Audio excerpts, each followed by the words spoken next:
Amigos míos, análisis brutal, descomunal del economista Emilio Morales sobre la verdad que se esconde detrás de las MIPYMES en Cuba. Vamos allá, dice el economista Emilio Morales, preparándose para la piñata, la realidad de las MIPYMES en Cuba.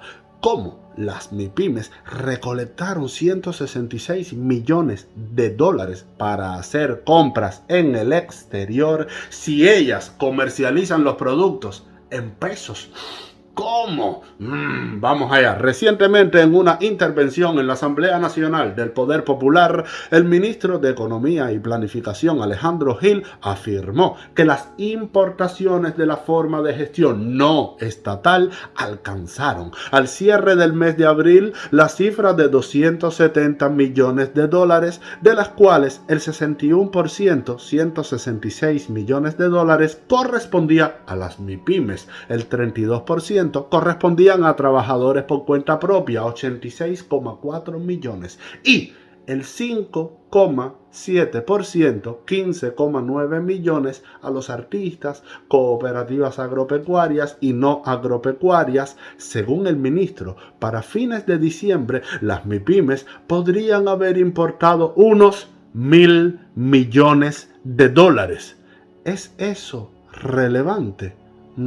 Obviamente no. Es realmente preocupante. Las MIPYMES se han convertido en un canal alternativo para importar productos al que ha tenido que acudir el gobierno para evadir el embargo estadounidense y tratar de llenar el vacío financiero de la falta de líneas de créditos por ser mal pagadores. El ministro Gil no definió en cuántas MIPYMES se concentró la importación de productos, que representó el 61% de la importación de la forma de gestión no estatal. Tampoco dio información acerca de en qué tipo de productos se concentraron esas importaciones. El ministro tampoco dijo que las empresas intermediarias estatales se embolsillaron el 20% de este valor de 270 millones importados en mercancía, unos 54 millones de dólares producto de su actividad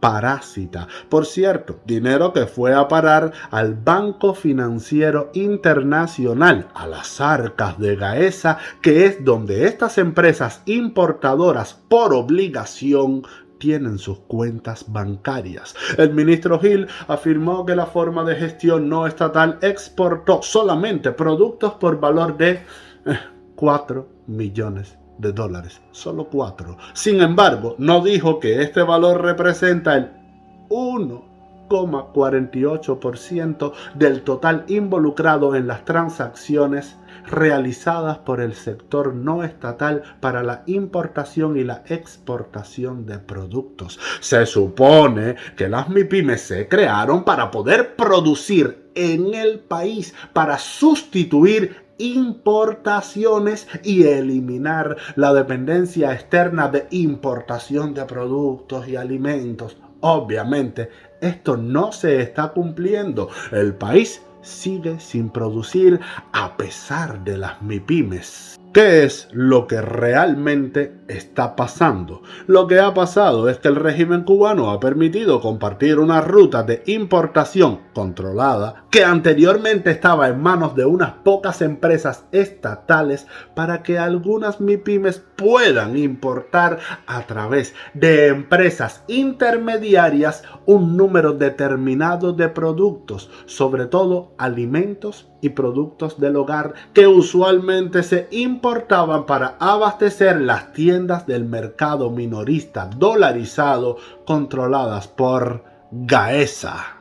Pero como las empresas de Gaesa y las del MINSEX han perdido a decenas de suministradores y líneas de crédito por ser mal pagadores, están usando un número de MIPYMES para que ellas sean las que hagan esas operaciones de compras de productos en el exterior utilizando sus propios recursos. Estas MIPYMES están obligadas a canalizar las importaciones de estos productos a través de las empresas estatales intermediarias a quienes tienen que pagarle el 20% del valor de la mercancía importada. Posteriormente, les permiten vender estos productos a empresas estatales y a otras MIPYMES que no importan productos. Esto ha generado el surgimiento de pequeñas tiendas en manos privadas, otras MIPYMES que están abastecidas,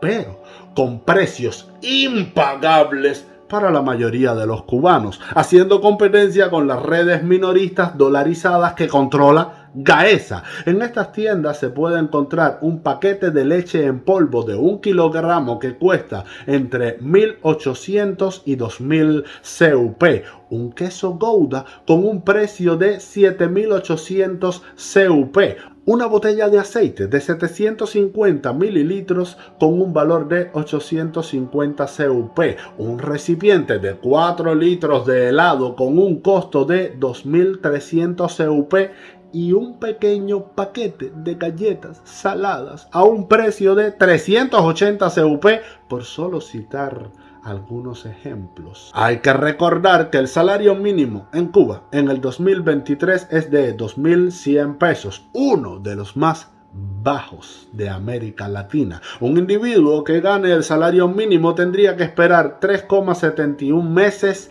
para poder comprar un queso Gouda. Sin embargo, en esas tiendas no te encuentras un litro de leche o un queso producido por un campesino cubano.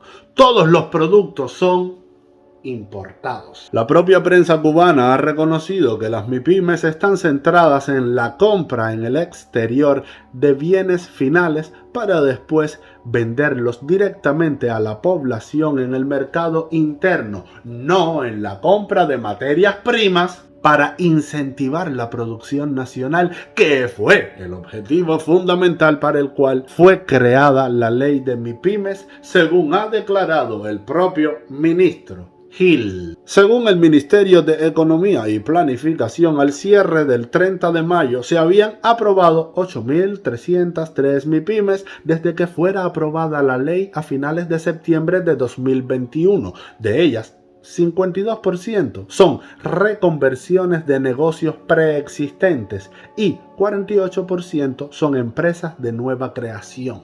¿En cuántas de estas MIPYMES se ha concentrado la importación de esos 166 millones de dólares que afirmó Gil se habían canalizado por estas empresas? Para responder esta pregunta hay que entender que estos productos se compran en dólares en el exterior. Por tanto, hay que recoger dólares en el mercado cubano para poder repetir el ciclo de compra. Los dólares al mercado interno cubano solo entran por dos vías: remesas o turismo, pues los salarios que paga el gobierno a los más de 4 millones de trabajadores que tiene el país se hace en pesos cubanos.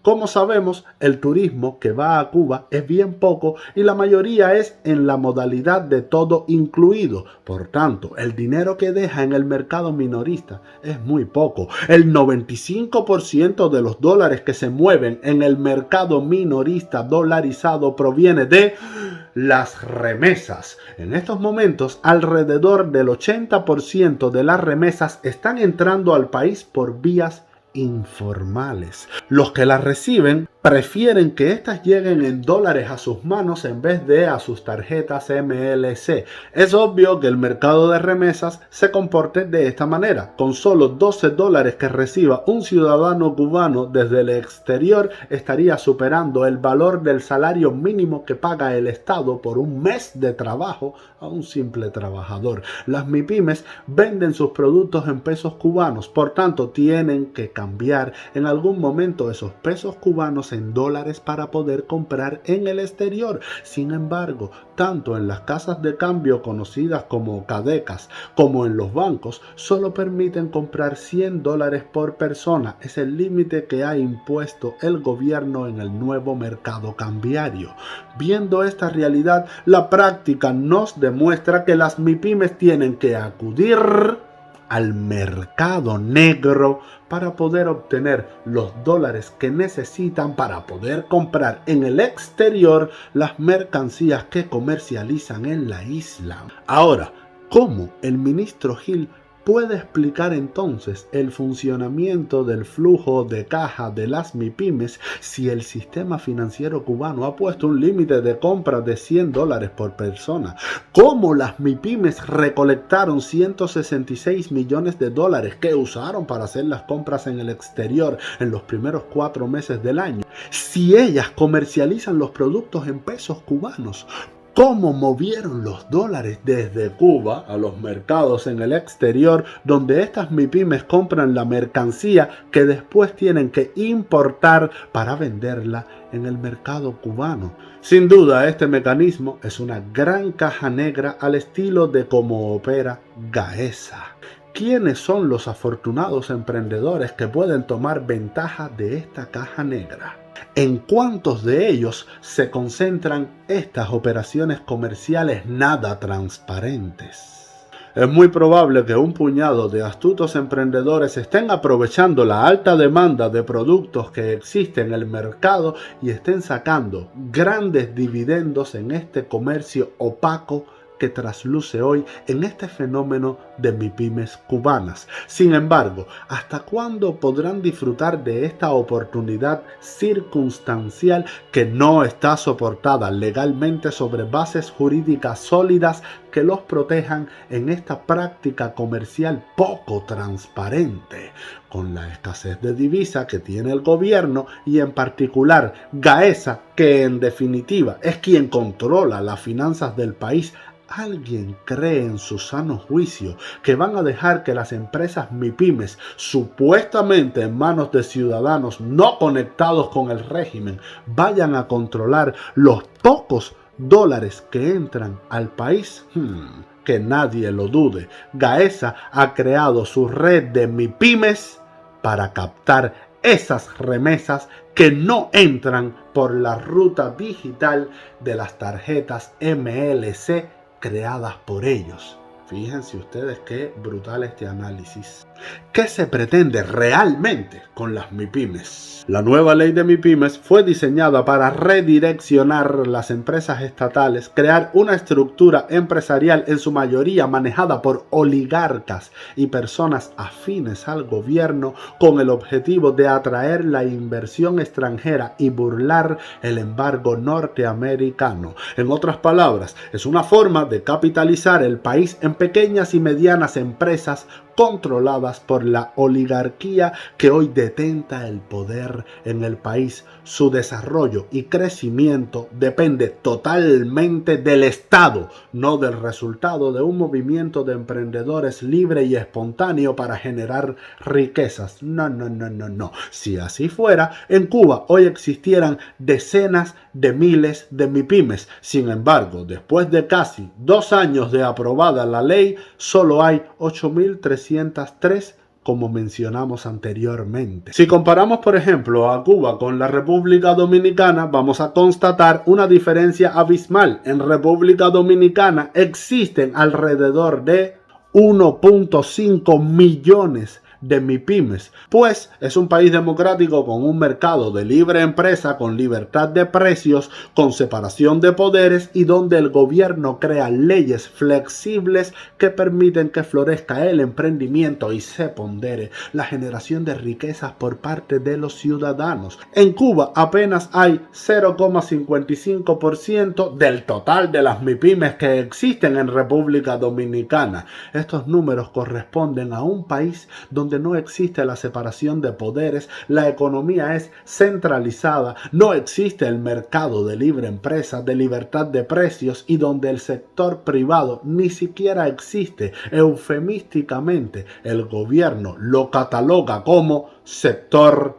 no estatal. Para los cubanos de la isla es imposible abrir empresas de manera espontánea. El sistema no está diseñado para ello, sino para la mafia oligarca. Dichas empresas deben ser aprobadas por varias instancias gubernamentales y es el Estado el que decide a quién se le otorga el favor, en qué sector y en qué condiciones. La mayoría de los que finalmente resultan autorizados suelen ser personas afines al gobierno. Aún así, estas empresas no pueden importar ni exportar productos y servicios de forma directa.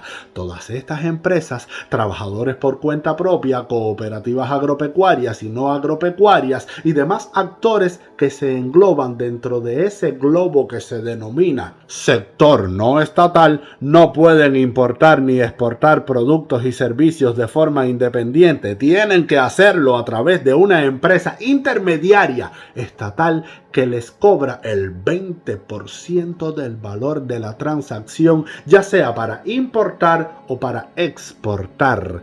La ley de MIPYMES no es más que el andamiaje perfecto para crear un tejido empresarial que absorba las principales empresas estatales en un futuro proceso de privatización de la economía. Dicho de una manera simple, es el marco legal que va a regular la venta de la piñata.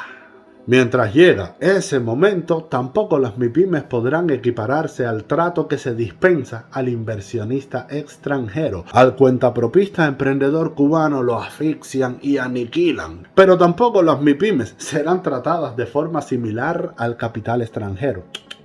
Solo basta ver el tratamiento que le acaban de dar a las empresas rusas para ver las diferencias. Hasta las leyes del país van a cambiar para satisfacer las necesidades y las exigencias que han impuesto los empresarios rusos si quieren que ellos inviertan en la isla. ¿Por qué esa discriminación con los propios cubanos? ¿Por qué las MIPYMES cubanas no pueden gozar de los mismos privilegios que le van a dar a los empresarios rusos?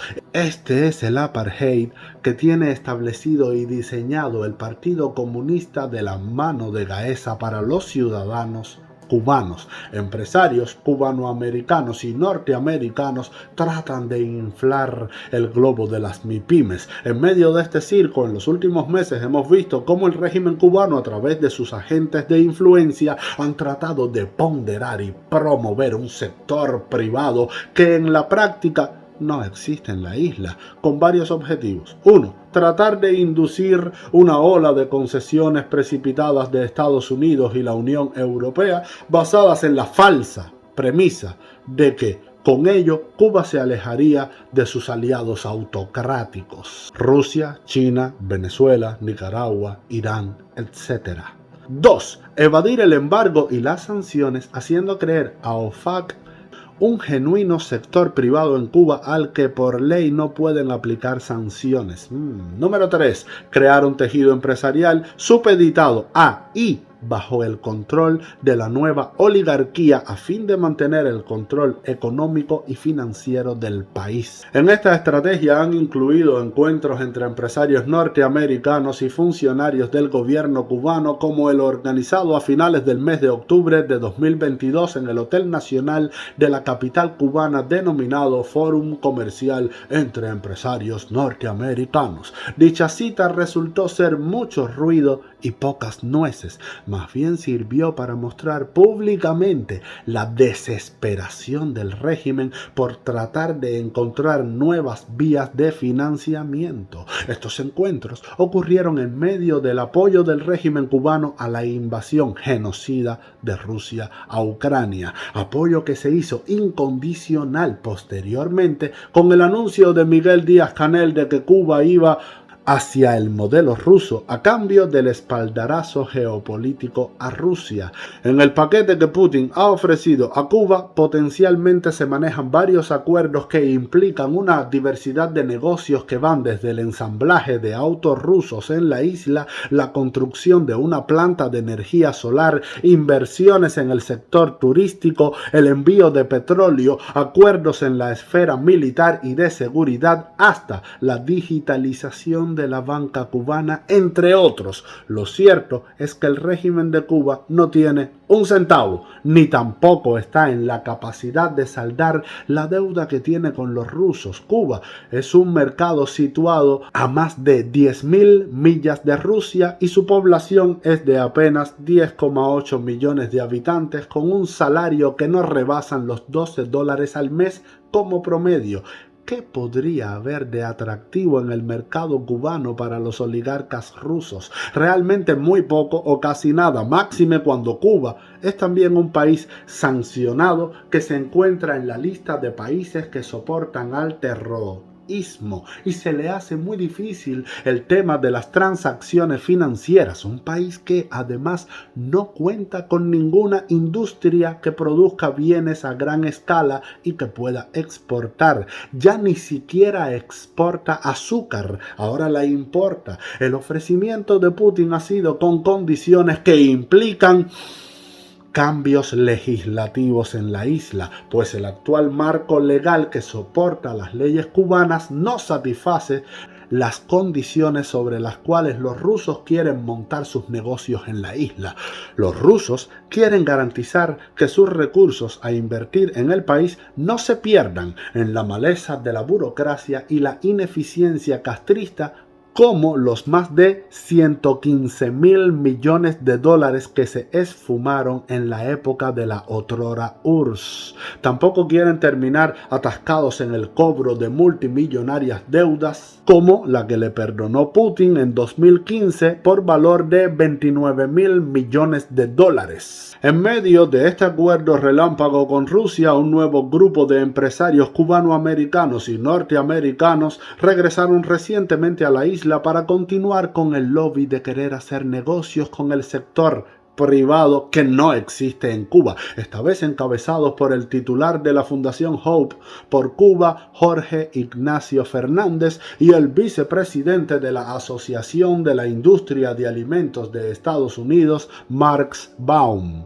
Sus reuniones fueron con el presidente de la Cámara de Comercio de Cuba, Antonio Carricarte, y hasta con el propio Miguel Díaz-Canel. Ambos empresarios expresaron su interés en establecer vínculos comerciales en el sector de la alimentación, conectar con las MIPYMES cubanas, conocer el mercado cubano para determinar en cuáles áreas es posible colaborar y trabajar en temas como la energía sostenible e incluso con compañías de dispositivos médicos interesadas en realizar las vacunas cubanas. A estas alturas es difícil saber si el motivo que mueve a estos personajes es la ignorancia o la complicidad. Si realmente quieren conocer el mercado cubano, solo basta con mirar la cantidad de solicitudes de parol humanitario que al cierre del mes de abril las autoridades norteamericanas revelaron que ya pasaban la cifra de 380.000